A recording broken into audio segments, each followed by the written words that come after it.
هتصحى من النوم رقبتك وجعاك ومخشبه قوي، ده عادة بيبقى بسبب البلاوي اللي انت بتعملها قبل ما تنام.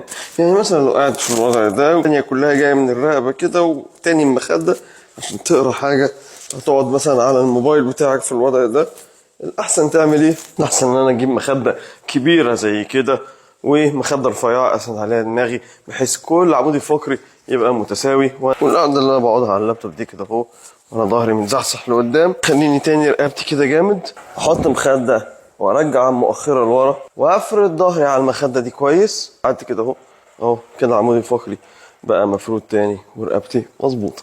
اما بالنسبه لتنقيه المخده الصح والمخده الغلط، المخده العاليه قوي اللي بتخليك متني كده ولا مخده واطيه بتخليك مرمي لورا كده، ده غلط برضو. المهم بالنسبه لي تكون مخده متوسطه بحيث ان هي تخليك كانك قاعد مفرود، ويكون فيها الكيرف ده عشان تمسك الفقرات، تعمل سبورت للفقرات.